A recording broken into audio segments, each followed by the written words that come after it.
Halo pemirsa, apa kabar Anda hari ini? Senang sekali saya Raden Madles dapat kembali menemani Anda dalam sebuah program talkshow inspiratif. Ini dia Bincang Sehati. Setiap dari kita pasti inginnya sehat, ya dong, nggak ada yang mau namanya sakit. Ada banyak hal yang bisa kita lakukan supaya kita sehat. Apa aja yuk, absen satu-satu. Makan makanan yang bergizi, oke, istirahat yang cukup. Dan salah satunya adalah berolahraga. Nah, kira-kira olahraga favorit Anda apa pemirsa? Nah, kadang-kadang kita mau olahraga itu karena kita ingin sehat tapi akhirnya berlebihan. Kenapa berlebihan? Karena ya pinginnya cepet sehatnya gitu ya. Nah, tanpa disadari pas kita lagi lari gitu ya, gitu ya. Udah capek, ngos-ngosan gitu ya. Udah mau, aduh gitu ya, udah dehidrasi berat, tahu-tahu jatuh kepleset. Nah, akhirnya cedera. Nah, itu bisa saja terjadi kalau akhirnya kita kayak melampaui batas kemampuan kita ketika berolahraga dan akhirnya terjadilah cedera. Nah, gimana sih cara mengatasi cedera ketika sedang berolahraga? Inilah topik yang akan kita bahas hari ini. Oke, ngomong-ngomong tentang olahraga, kita akan membahas terlebih dahulu nih pemirsa mitos fakta seputar olahraga. Kita lihat yang pertama pemirsa. No pain, no gain. Nah, ini dia ya. Seringkali ini sebenarnya hampir sama dengan yang saya sebut tadi ya pemirsa di awal. Jadi orang tuh selalu berpikir bahwa yang namanya olahraga itu harus yang keras, harus yang kuat, harus yang menguras energi tenaga tubuh kita. Supaya apa? Supaya sehat, supaya lebih cepat sehat. Jadi kalau kayak, aduh kalau cuman ecek-ecek doang gitu ya, 1 menit, 2 menit, nggak yang kayak kerasa banget di badan, itu kayaknya nggak ngefek gitu ya. Jadi orang selalu bilang no pain no gain gitu. Jadi harus yang bener-bener ekstra keras gitu ya, ekstra kuat menguras energi dan akhirnya tubuh kita akan sehat. Tapi apakah selalu demikian? Gimana dengan mereka yang nggak mampu untuk melakukan itu? Hanya mampu yang yang kecil-kecil atau yang pendek-pendek gitu ya. Apakah nanti ininya tidak berdampak atau gimana, nanti akan kita bahas ya. Oke, kita lanjut yang kedua pemirsa. Ada olahraga khusus untuk kecilkan satu bagian tubuh. Coba ngaku cung gitu ya. Siapa dari Anda, terutama para bapak-bapak nih ya, bapak-bapak di rumah gitu ya. Siapa dari Anda yang olahraganya hanya untuk mengecilkan perut, buncit ya. Oke, banyak orang yang berpikir gini, aku mau olahraga ini aja deh gitu ya. Supaya tujuannya satu untuk ngecilin perut aja gitu ya. Tapi sebenarnya gini, ada nggak sih olahraga yang memang dikhususkan gitu ya, atau gerakan deh gitu ya, gerakan yang dikhususkan bahwa ini akan berdampak pada perut aja, ini berdampak pada paha aja, ini berdampak pada tangan aja gitu atau lengan aja gitu. Atau sebenarnya nggak bisa gitu juga, semua gerakan olahraga itu pasti akan berdampak ke seluruh tubuh kita. Jadi kalau mau ngecilin perut, apakah nanti badannya yang udah kurus tambah kurus? Nanti akan kita bahas ya. Oke, kita lanjut yang ketiga pemirsa. Banyak berkeringat berarti olahraganya sudah bagus. Nah, ini kadang-kadang parameter indikator olahraga yang baik dan bagus dan berdampak pada tubuh kita adalah mau nggak mau banyak orang bilang seberapa banyak produksi keringat kita. Jadi ada yang bilang, loh kok kamu udah olahraga sekian menit atau sekian jam nggak keluar keringat, berarti kamu nggak sehat ya, berarti olahragamu kurang maksimal tuh gitu. Tapi ada juga loh orang yang baru jalan atau lari 10 meter, 20 meter udah keluar keringat. Nah, apakah sebenarnya produksi keringat atau jumlah produksi keringat ini bisa memengaruhi kualitas olahraga kita? Nah, gimana dengan orang-orang yang ada ya, sering kita dengar orang yang mudah berkeringat sama orang yang susah banget berkeringat. Jadi kalau olahraga gimana dong standarnya? Nanti akan kita bahas ya, apakah keringat ini berhubungan dengan hasil atau kualitas dari olahraga itu sendiri. Oke, kita lanjut yang keempat pemirsa. Olahraga harus dilakukan setiap hari. Yang namanya ingin sehat kan kita tadi ngomongin ya. Bisa makan makanan yang bergizi, bisa istirahat. Dan kalau kita ngomongin makan dan istirahat, ini adalah hal yang dilakukan menjadi daily routines kita ya, kegiatan sehari-hari kita. Nah, kalau disamaratakan dengan olahraga, apakah olahraga ini juga harus dilakukan setiap hari? Karena kita kan pasti ingin sehatnya setiap hari. So, orang beranggapan bahwa setiap hari kita harus melakukan olahraga. Nggak mungkin olahraga cuma seminggu sekali atau sebulan sekali. Ya, kalau sebulan sekali agak ngeri juga ya gitu ya. Tapi pertanyaannya juga bisa dibalik. Apakah juga harus dilakukan setiap hari? Gimana kalau kecapean? Gimana kalau nggak punya waktu? Ya, nanti akan kita bahas ya. Oke, kita lanjut yang terakhir pemirsa. Jangan olahraga di malam hari gini. Pernah ya Anda pasti melihat ada beberapa public figure. Ini public figure karena kebetulan mereka public figure dan akhirnya di up gitu ya sama media. Mungkin yang di tempat yang lain ada juga, tapi mungkin karena bukan public figure jadi nggak di-up. Nah, beberapa kasus terjadi adalah si public figure ini berolahraga pada malam hari dan akhirnya terjadi hal-hal yang tidak diinginkan gitu ya. Dan akhirnya harus kehilangan nyawa. Nah, apakah sebenarnya ini ada kaitannya dengan olahraga yang dilakukan pada malam hari? Atau sebenarnya karena mungkin sebenarnya dia udah capek ya, cuma mungkin dia nggak terlalu ngerasain akhirnya overtraining gitu ya. Jadi akhirnya malah berdampak buruk pada tubuh orang tersebut. Nah, ada hubungan nggak sih antara olahraga di malam hari, pagi hari, siang hari, atau sore hari? Nanti akan kita bahas ya. Oke, itu tadi beberapa mitos fakta seputar olahraga dan kami akan membahasnya saat lagi. Tetap bersama kami di Bincang Sehati.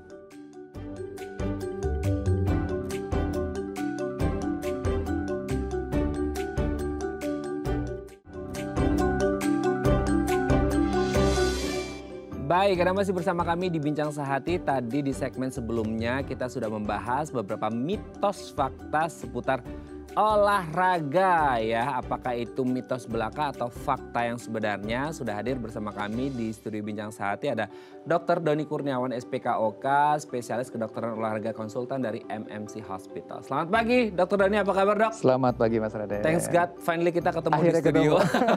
Biasa kita hanya lewat layar ya dok ya, akhirnya kita bisa ngobrol. Semoga ini menjadi awal yang baik untuk menjelang endemi lah ya dok ya, amin gitu ya. Dok, sebelum kita ngomongin tentang cedera gitu ya, tentang cedera ketika kita lagi olahraga, kita mau bahas dulu nih mitos fakta seputar olahraga ya. Yang pertama adalah no pain no gain. Aduh, ini kayaknya udah tertanam di dalam lubuk hati yang paling dalam bahwa kalau lo mau sehat ya lo harus olahraga yang super duper ekstra dok. No pain no gain, itu sebenarnya bener atau enggak? Tapi kayaknya semua orang olahragawan ngomong itu ya, Ya, no pain no itu. gain ya. Ya. Dulu ada pelatih angkat besi pun ngomongnya gini, kalau cedera di besi sembuhin ntar di besi. Oh gitu. Tapi itu zaman dulu. Pada dasarnya intinya gini, kita udah nggak pakai lagi sih jargon no pain no gain. No pain no gain itu hadir di mana kan nyuruh olahraga itu susah ya.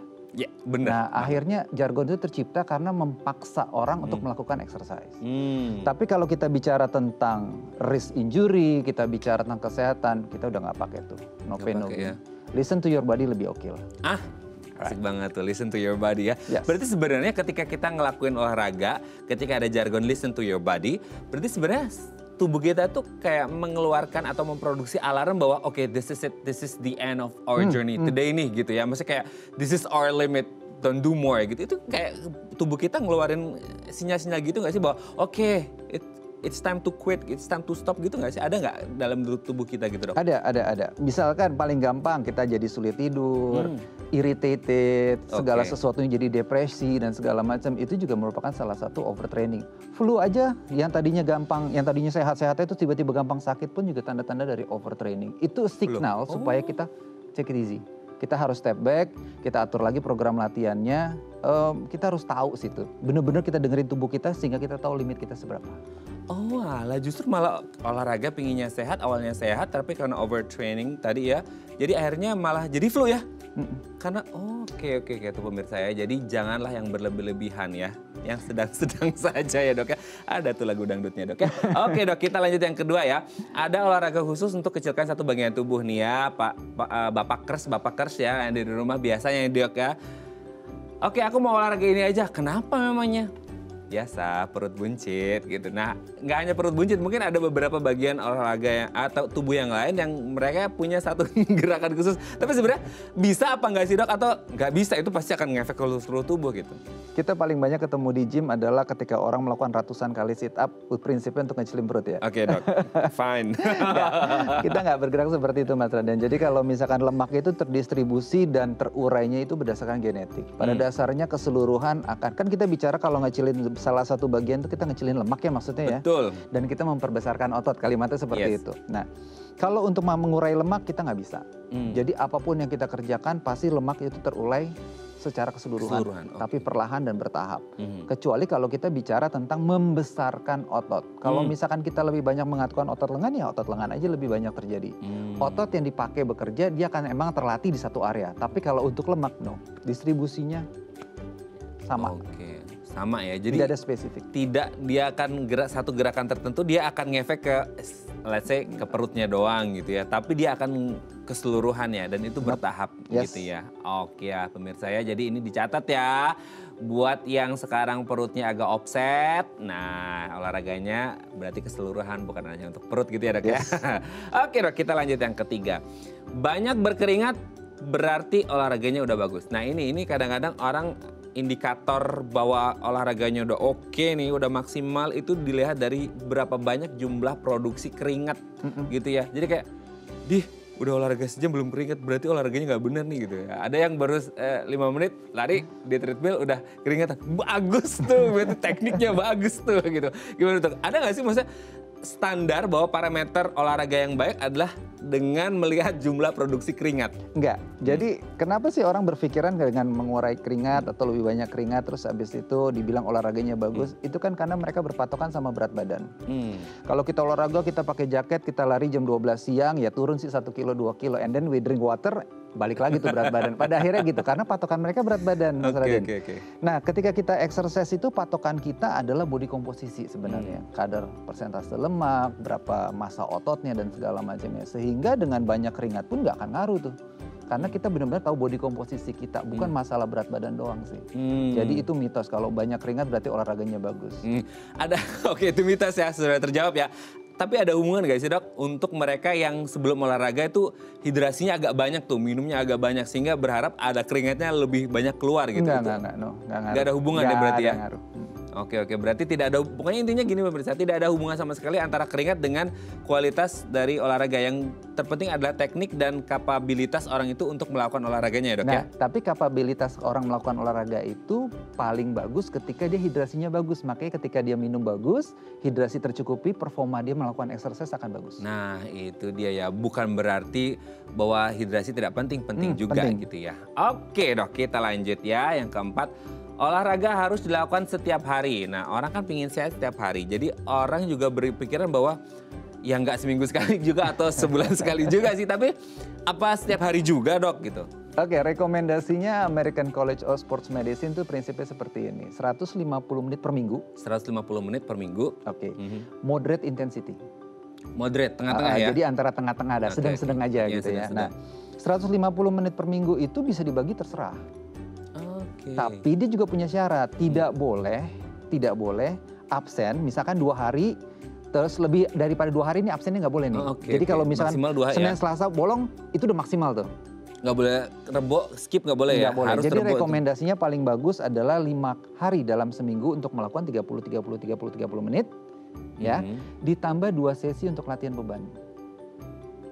2 sesi latihan beban di 2 hari yang sisanya? Ya, di 2 hari sisanya. Oh berarti akan lebih dari 150 dong dok? Jadi kalimat setiap hari ini bervariasi nih, antara boleh dan tidak. Kalimatnya gini, kita harus hidup aktif setiap hari, yes. Tetapi dengan olahraga berat setiap hari, no. Kita harus tahu nih kapan ada porsinya kita melakukan latihan olahraga kardio, dan kapan melakukan latihan olahraga dengan latihan beban. Oke. Kalau yang tadi 5 nih, ini menarik nih. 30 kali 5 kan 150 pas tuh dok, yang olahraga kardio ya. Yang 2-nya kan beban tadi ya. Itu selanya diselipin aja di sela-selanya. Misalkan gitu. 3 hari lakukan kardio, 1 hari beban, 2 hari kardio, 1 hari beban, selesai. Oh, untuk yang bebannya berapa durasinya? Oh, paling 30 menit. 30 menit kurang ya? dari 1 jam. Oh, oke. Nah, kalau ada yang ini kan masalahnya tuh banyak yang aduh aku tuh sibuk, aku tuh kena macet, ya udahlah punya waktunya cuma Sabtu Minggu, ya udah 75 deh. Itu gimana? Atau yang aduh Sabtu ini kondangan cuma ada Minggu, ya udah Minggu 150. Wah, udah tepar. Balik ke rekomendasi tadi, nggak boleh absen lebih dari 2 hari. Oh iya benar. Tetap nggak boleh ya? Nggak boleh. No excuse ya? No excuse. Oke ya, terjawab ya pemirsa ya. Nggak boleh ya, nggak boleh. Aduh ini, aduh itu, kalau mau sehat harus spare waktu ya. Kan nggak mungkin 24 jam kerja terus ya dok ya. Adalah 30 menit masa nggak ada gitu ya. Betul. Oke, nah masalahnya adalah ini menyangkut yang poin selanjutnya. Dok 30 menit ya, tapi aku bisanya malam gitu. Terus ada mitos nggak boleh olahraga malam-malam. Karena ada beberapa public figure yang ya ampun malam itu tau nggak. Ini jujur ya dok ya, personally pernah dapat juga broadcast di layanan chatting lah gitu yang bilang bahwa tubuh produksi biologis kita lah apa gitu ya.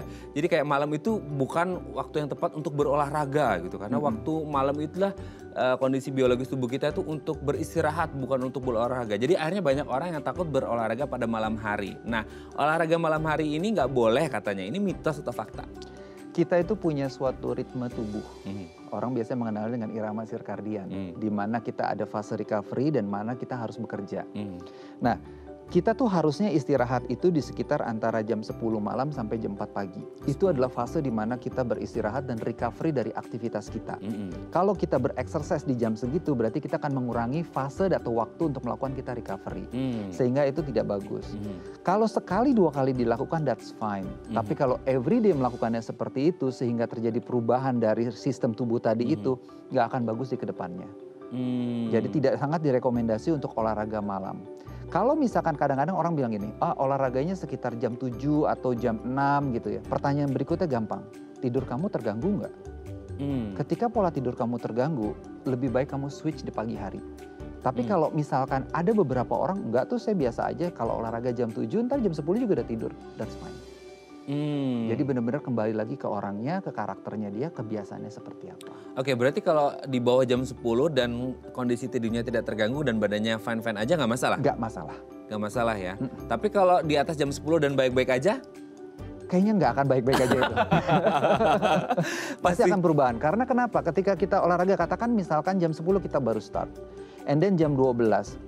Paling tidurnya jam 1, jam 2. Terus harus kerja lagi jam 7. Kayaknya nggak mungkin deh. Nggak mungkin capek ya? Itu kayaknya. Capek ya. Oke, karena itu waktunya buat istirahat gitu ya. Oke, jadi intinya kalau di bawah jam 10 masih oke selama tubuh juga ngasih alarm masih oke-oke aja gitu ya. Tapi janganlah ya jam 10 sampai jam 4 pagi itu kan waktunya untuk istirahat ya.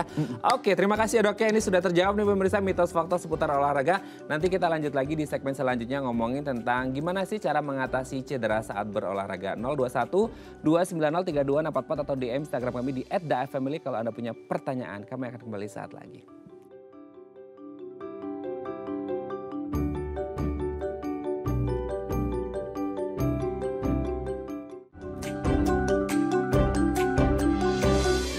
Baik, Anda masih bersama kami di Bincang Sehati. Kita masih membahas seputar gimana sih cara mengatasi cedera saat berolahraga. Semua orang olahraga ingin sehat, tapi kalau akhirnya terjadi sesuatu hal yang tidak diinginkan, terjadilah cedera, gimana cara mengatasinya. Nah, kalau Anda punya pertanyaan atau Anda lagi di jalan nih sekarang ya, lagi olahraga tiba-tiba cedera, nggak bisa pulang, oke, telepon kita dulu ya di 021 290 3244 atau DM Instagram kami di @dafmily. Kita masih bersama dengan Dr. Doni Kurniawan SPKOK, spesialis kedokteran olahraga konsultan dari MMC Hospital. Dok, kita lanjut lagi ngomongin cedera nih sekarang ya. Kalau tadi mitos fakta, sekarang cedera. Biasanya orang mengalami cedera saat berolahraga itu karena faktor apa sih? Karena atau penyebabnya apa gitu? Apakah karena ya kesleo kah atau karena overtrain juga atau gimana sih dok? Oke, jadi kalau kita mau ngertiin tentang cedera olahraga itu multifaktor. Oke, jadi banyak ya? Banyak nih. Nah, kita urutin dari awal ya. Pertama, seseorang itu melakukan olahraga itu dia punya faktor yang kita sebut dengan faktor internal. Faktor internal itu dirinya dia. Kebugarannya, skill dia bermainnya, terus habis itu kekuatan ototnya, pengalaman dia bermain itu, gender. Nah, itu faktor-faktor yang dipunya oleh seseorang itu. Nah, and then ada faktor eksternal Mas Raden, yang kalimat itu seperti kualitas lapangannya, struktur sepatunya, terus abis itu ada cuaca, apakah licin apa tidak, ada lubang apa tidak. Nah, itu faktor-faktor eksternal. Lalu ditambah lagi salah satu faktor, kalau saya suka nyebutnya faktor nasib gitu, exciting event gitu.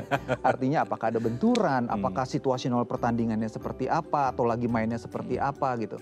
Kombinasi dari faktor internal, eksternal, dan exciting event tuh prone to injury, risk of injury. Jadi artinya setelah ini semua bergabung, akhirnya lari ke injury. Jadi kalau kita bicara faktor banyak. Banyak banget ya, karena internal, eksternal, dan lain sebagainya gitu ya. Tapi kalau itu dari faktornya, tapi kalau dari jenis cederanya sendiri ada nggak sih dok cedera ya luar, dalam atau gimana gitu dok? Oke, kalau kita bicara struktur nih ya. Ada cedera untuk jaringan lunak, kayak otot, tendon, ya ligamen. Terus ada cedera dengan jaringan keras, tulang, segala macam. Nah, kalau kita bicara dari struktur.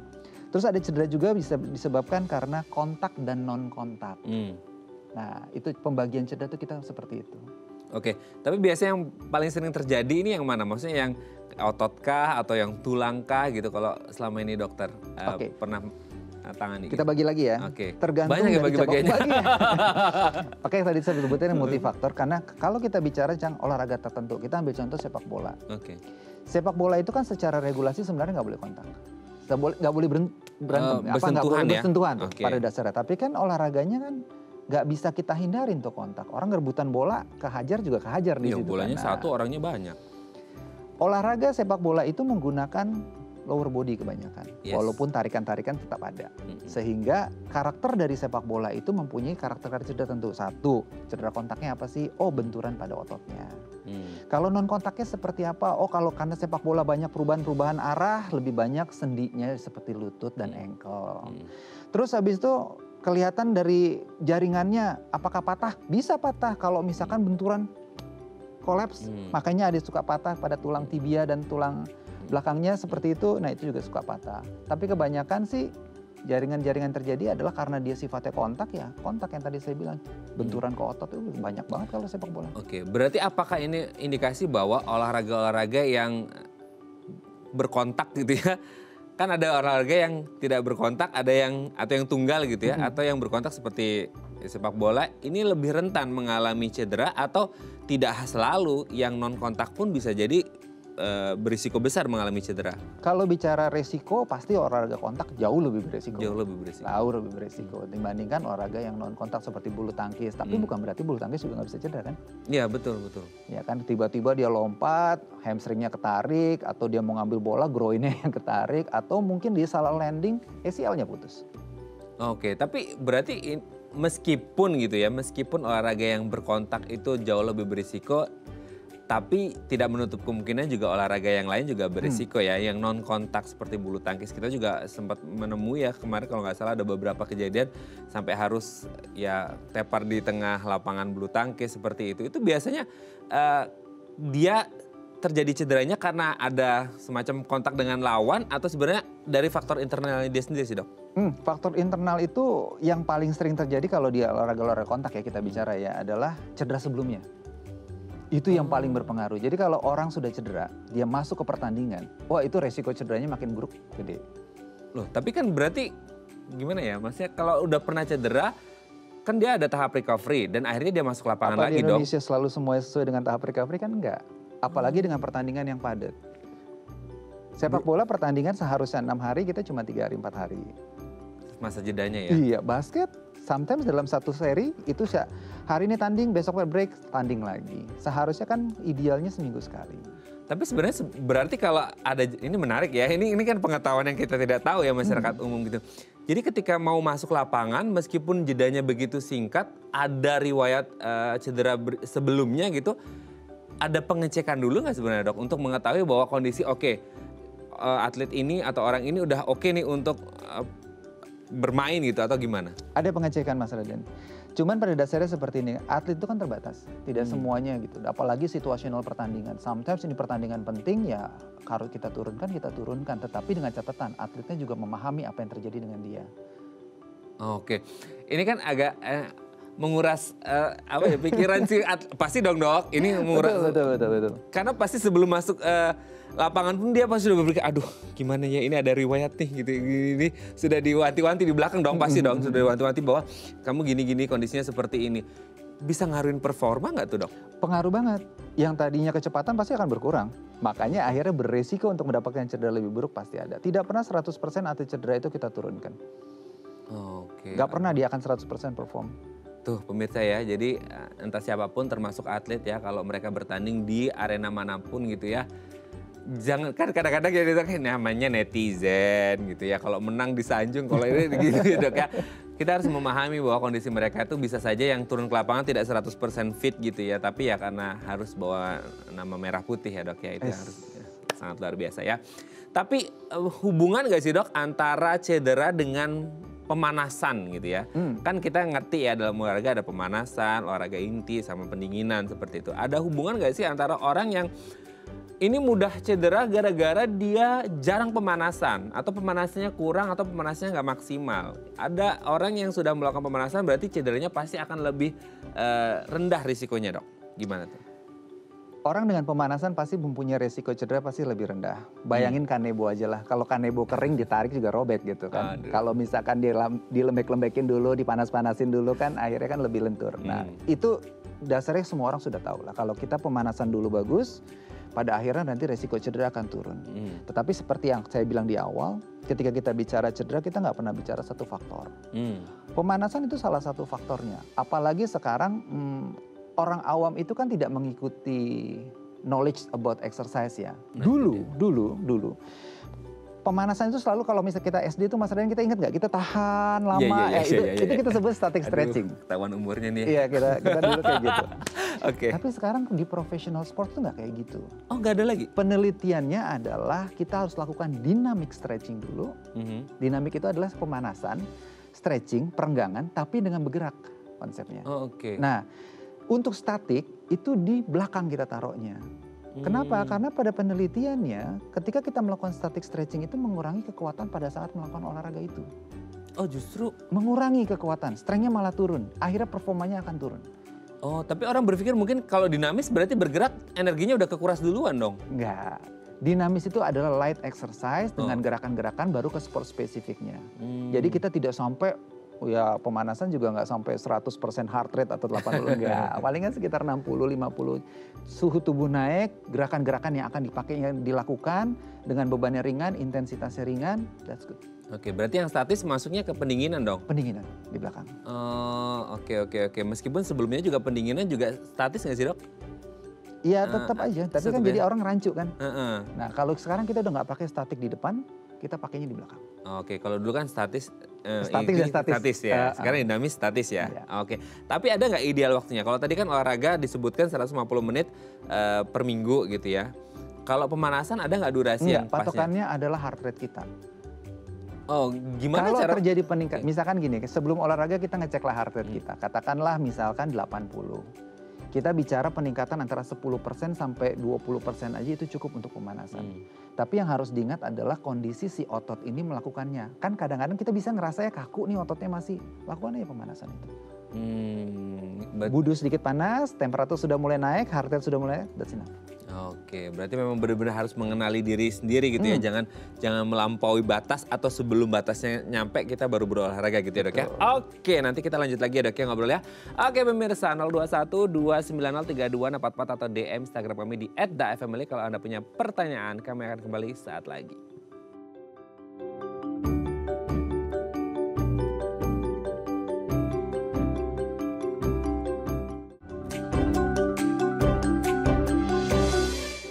Baik, Anda masih bersama kami di Bincang Sehati. Kita masih membahas gimana sih cara mengatasi cedera saat berolahraga. Kita inginnya sehat, tapi kalau terjadi cedera ya tetap harus diatasi ya. Oke, 021 290 3244 atau di Instagram kami di @dafmily kalau Anda punya pertanyaan.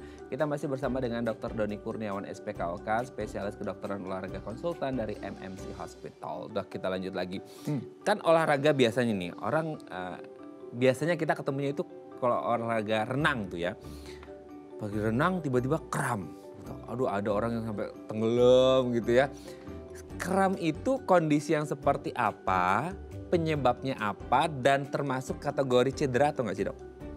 Masuk kategori cedera. Okay. Nah, kram itu by definition adalah di mana otot kan ada kontraksi ya. Yes. Kontraksi, relaksasi, kontraksi, relaksasi. Nah, yang disebut dengan kram itu adalah ketika otot itu melakukan kontraksi tanpa disertai fase relaksasi. Jadi dia keras gitu. Nah, tapi kalau kita bicara kenapa gitu ya, kenapa penyebabnya gitu. Kalau kita baca jurnal-jurnal terbaru tuh masih ambigu tuh.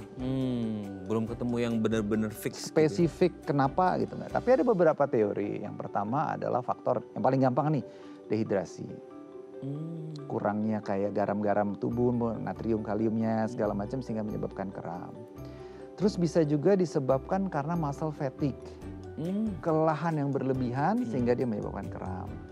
Terus ada juga yang orang bilang, oh gangguan dari vaskularisasi, makanya kadang-kadang suka kalau misalkan dingin malam-malam suka kram. Nah itu juga bisa fase konstriksi, aliran darahnya juga kurang bagus, akhirnya terjadi kram.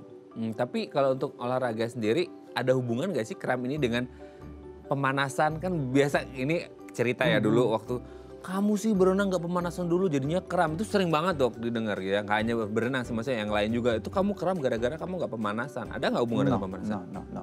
Kram itu lebih faktornya kalau di olahraga itu lebih kepada memang dehidrasi dan kelelahan. Dua faktor ini paling sering. Makanya kalau misalkan kita bicara olahraga nih, event-event maraton deh, katakan maraton atau renang ataupun olahraga-olahraga yang durasinya panjang. Itu kram tuh terjadi akhir-akhir. Memang udah mau finish line segala macam. Nah, atau pertandingan sepak bola di menit ke-80 ke atas udah mulai diganti-ganti tuh pemain. Nah, itu kram. Iya ya, sempat juga nih aku jadi ingat beberapa waktu yang lalu aku sempat lihat di media sosial ada pesepeda tuh ya, yang lagi naik di atas sepeda itu nggak, karena mungkin sepeda itu ternyata dia nyangkut ya dok, bukan nyangkut, ada pengaitnya ya di kayunya itu ya gitu, jadi benar-benar nggak bisa turun karena posisinya tuh dia kaku banget gitu, nggak tahu kram atau apa kondisinya gitu, mungkin dokter pernah lihat juga gitu. Tapi kalau ini kan kram bisa langsung dirasakan pada saat itu dan itu masuk kategori cedera gitu. Nah ada juga yang bilang bahwasanya ada loh cedera yang ternyata dia sifatnya kronis gitu ya, kronik gitu, yang saat ini tuh nggak kerasa gitu ya, mungkin karena light ya gitu ya. Mungkin kerasnya nggak tahu berapa bulan atau berapa tahun lagi gitu. Nah itu ada nggak sih, maksudnya cedera kronis itu ada, memang by definition ada cedera kronis? Ada. Lihat bagaimana karakter sebuah olahraga deh. Misalkan contohnya begini, seorang runner lah. Dia lari, terus lari, terus tiba-tiba ada nyeri di lututnya. Lututnya awal dia nggak rasain, berkembang, ternyata ada lesi dari tulang rawan di belakangnya. Itu disebutnya runner's knee. Terus ada juga orang misalkan pemain basket, lihat karakter basket kan banyak lompat dan segala macam, terus tendon patelanya meradang. Mulai dari sakit ringan sampai pada akhirnya sakit luar biasa. Nah itu kan bukan munculnya sehari, itu yang disebut dengan overuse injuries. Ketika orang melakukan suatu gerakan repetitif, terus menerus pada satu titik habis juga. Dan itu terjadi cedera. Oke, itu bisa berapa lama maksimal dia akan muncul atau akan berbeda-beda setiap orang? Berbeda tergantung jaringan yang kenanya seperti apa. Minimal rata-rata tendon aja itu kita membutuhkan 4 bulan sampai 6 bulan untuk recovery.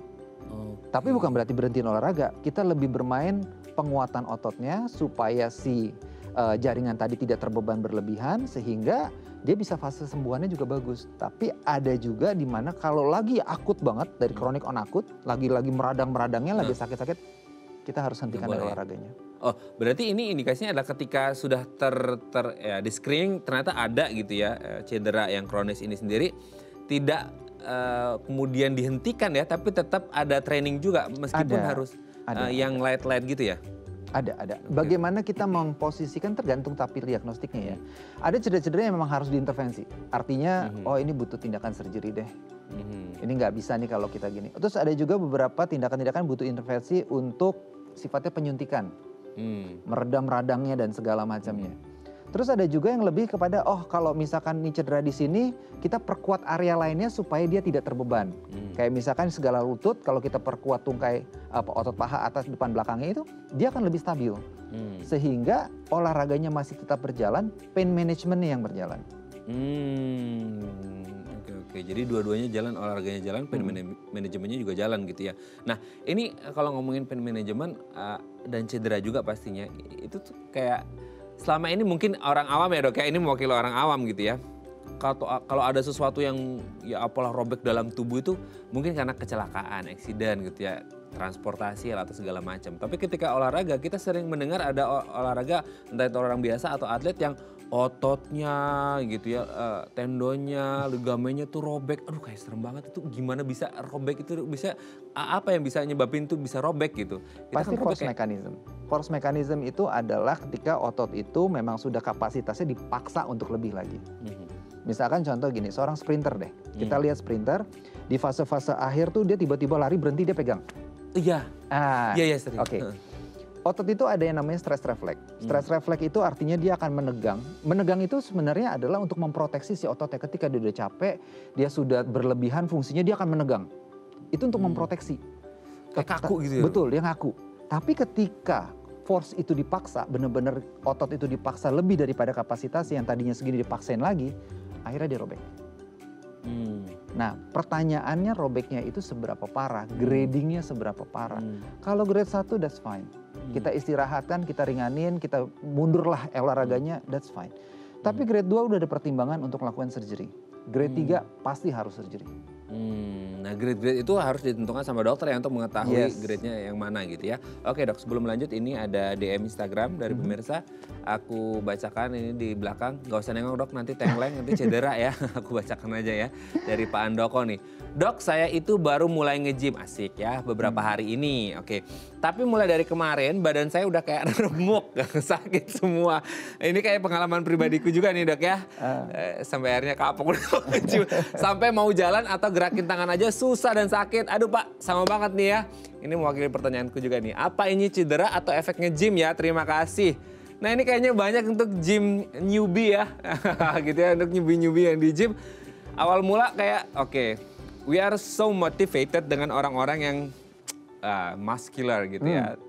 1 hari, 2 hari, 3 hari, fine. Besoknya bangun tidur, wah, I can't move my body. Gitu. Ini cedera atau apa ya gitu. Nah itu gimana sih dok? Tapi untuk orang-orang yang sudah sering nge-gym gitu ya, itu sensasi yang dicari loh. Oh gitu? Itu namanya delay onset of muscle soreness. Orang bilangnya DOMS. Atau jarm lah orang Indonesia suka ngomong gitu pada dasarnya. Tapi ini sebatas cerita yang Bapak tadi sampaikan ya, maksudnya saya belum diagnostik aja. Nah, jarm itu biasa. Ketika kita melakukan suatu angkatan beban, apalagi yang tidak terbiasa, melakukan lebih dari kapasitasnya, otot itu ada kerobekan-kerobekan mikro namanya.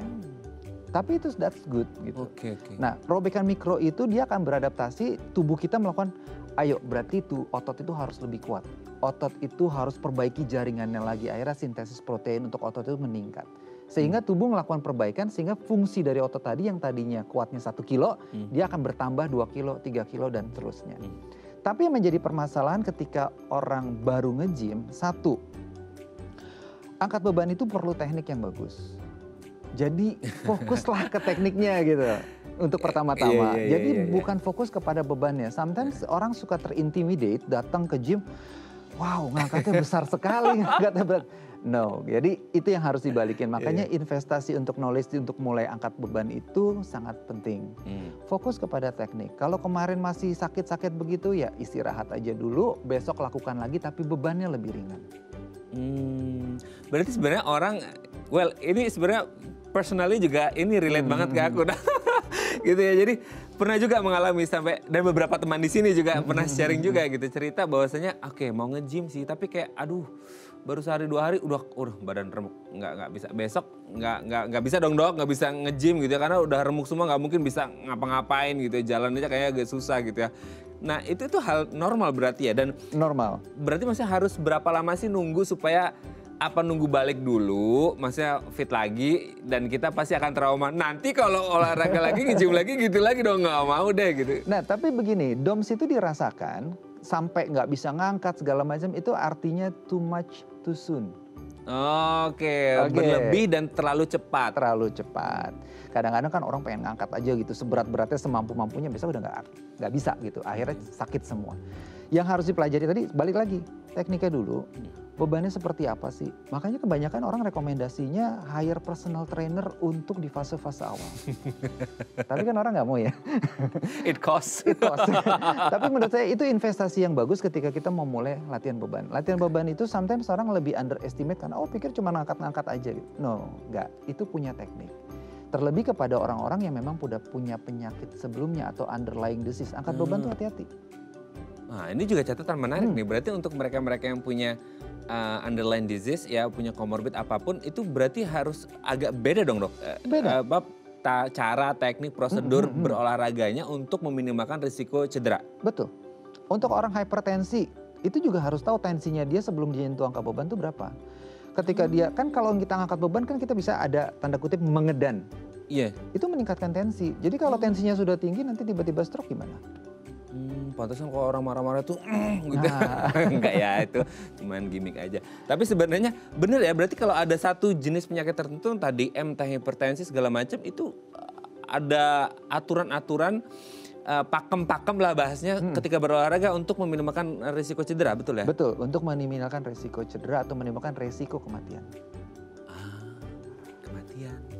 Agak serem ya. Oke dok, nanti kita lanjut lagi ya. Ngomongin ternyata orang sakit pun harus tetap berolahraga dengan catatan ya. Nanti akan kita bahas. Oke pemirsa, 021-290-3244 atau DM Instagram kami di @dafamily kalau ada punya pertanyaan. Kami akan kembali sesaat lagi.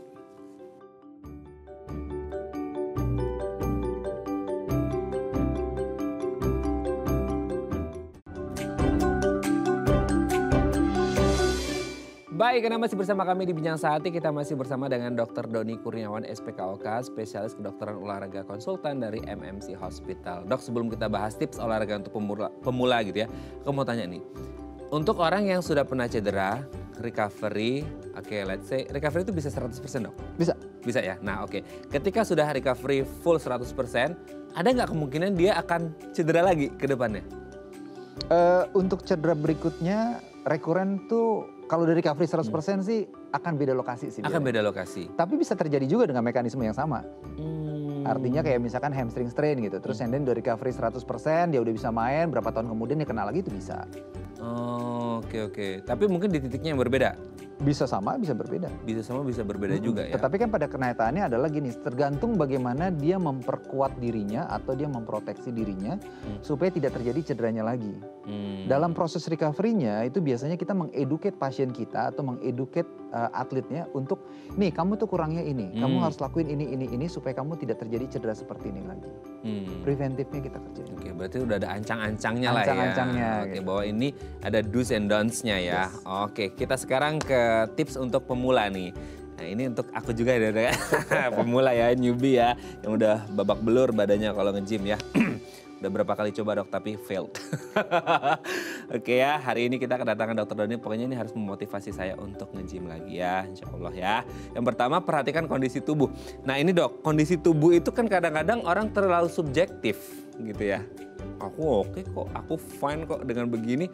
Orang dilihat ini kayaknya kamu overtrain. Enggak, I'm fine gitu. Nah kondisi tubuh itu tetap kita bisa ngukur diri sendiri atau nggak bisa dong? Harus ke dokter untuk ngukur bahwa kan kita tahu ya dok ya, olahraga itu kan ada olahraga rekreasi, olahraga prestasi gitu ya dok. Prestasi pasti atlet lah ya gitu kan, nggak mungkin kita orang biasa tiba-tiba aku mau kayak atlet olahraga prestasi kan nggak mungkin juga. Nah untuk menstandarkan bahwa kondisi tubuh ini tepatnya yang begini, yang segini, yang segitulah itu gimana sih dok? Kita di kedokteran olahraga itu punya sebuah pemeriksaan namanya pre-participation examination. Nah itu adalah pemeriksaan kayak medical check-up. Strukturnya hampir sama medical check-up, komponennya hampir sama medical check-up. Tapi diakhiri dengan analisis aktivitas fisik dan functional capacity. Nah ini jauh lebih kita sarankan sebelum mereka orang untuk memulai exercise ataupun olahraga atau berpartisipasi pada olahraga tertentu. Artinya yang kita ketahui apa? Underlying disease. Underlying disease apakah dia punya penyakit jantung, apakah dia punya kencing manis, darah tinggi, atau dia pernah cedera sebelumnya, atau ada struktur tulangnya, ada skoliosis apa enggak, ada hyperlaxity apa enggak. Nah dari itu kita mempunyai baseline sehingga kita tahu Anda mempunyai resiko A, B, C, D, lakukanlah seperti ini. Jadi ada rambu-rambunya. So lakukanlah medical check-up, PPE, pre-participation examination, tapi harus di rumah sakit sih. Harus di rumah sakit ya, nggak boleh lewat dokter Google ya. Sekarang banyak ya dok ya, selama pandemi orang awareness tentang kesehatannya tinggi tapi dari dokter Google nggak juga ya. Oke, yang selanjutnya, nah olahraga. Nah ini juga berarti kita tuh juga harus bertahap ya dok ya. Maksudnya kan ya dalam olahraga aja ada pemanasan, ada olahraga inti sama pendinginan. Begitu juga dengan olahraga. Untuk mereka yang newbie yang baru datang ke gym, ngeliat yang temennya kita masih buncit, temennya udah six pack ya, kita masih one pack gitu ya. Terus karena aku ingin secepat dia, aku ingin kontes itu yang ya itu yang kotak-kotak gitu ya. Nah kan akhirnya terporsir terlalu banyak ya tadi ya, too much too soon ya gitu ya. Nah tahap-tahapan itu ada nggak sih dok? Maksudnya kayak olahraga yang seperti ini gitu, atau nggak ada olahraga khususnya, yang penting intensitasnya gitu? Oke, kalimat saya suka ngomong gini, kalau pengen mendapatkan manfaat berenang harus bisa berenang dulu. Oke ya, kalau pengen dapat manfaat berenang, bisa berenang dulu. Jadi setiap olahraga ataupun exercise itu pelajari tekniknya dulu. Fokus kepada tekniknya, performansi belakangan. Kayak misalkan lari, belajar teknik larinya dulu. Masalah dia bisa 10K, 25K, 21K ataupun maraton itu urusan belakangan gitu. Pelajari larinya dulu, tekniknya seperti apa. Pelajari angkat bebannya dulu, teknik angkatnya seperti apa. Porsinya hariannya itu seperti apa. Sehingga tidak ada kalimat too much too soon. Segala sesuatu harus balik ke teknik. Harus mampu dulu melakukannya. Sehingga kita akan mengenal, oke, I know my limits. Sehingga itu jauh lebih safe. Nah, kadang-kadang ini pengalaman pribadi ya, Dok ya. Lagi-lagi ini jadi curhat di pemirsa, nggak apa-apa ya. Tapi ini mungkin mewakili ketika kita ke gym gitu ya, dengan ngomongin teknik yang barusan dokter sebutkan, kadang-kala itu ada temen yang ngajarin gitu ya. Kebetulan badannya udah bagus gitu ya. Nggak tahu karena apa gitu ya. Dia ngajarin begini-begini gitu ya. Tapi mungkin kok sama aku kok agak susah ya. Nah, itu sebenarnya maksudnya teknik yang dilakukan oleh seseorang itu aplikatif nggak sih untuk orang lain gitu. Nah, itu yang jadi kadang-kadang pertanyaan. Sama hal kayak obat ya, Dok ya. Obat diabetes mellitus atau obat satu untuk penyakit tertentu ke orang kan nggak bisa aplikatif ke orang lain juga. Itu harus pakai resep dokter lagi. Nah, kalau olahraga bisa sama seperti itu atau enggak? Makanya kita di dalam olahraga prestasi itu ada atlet dan ada pelatih. Atlet belum tentu bisa jadi pelatih, pelatih juga belum tentu adalah atlet yang profesional ataupun seperti apa. Ada bakat tertentu, ada knowledge tertentu untuk menjadi seorang pelatih.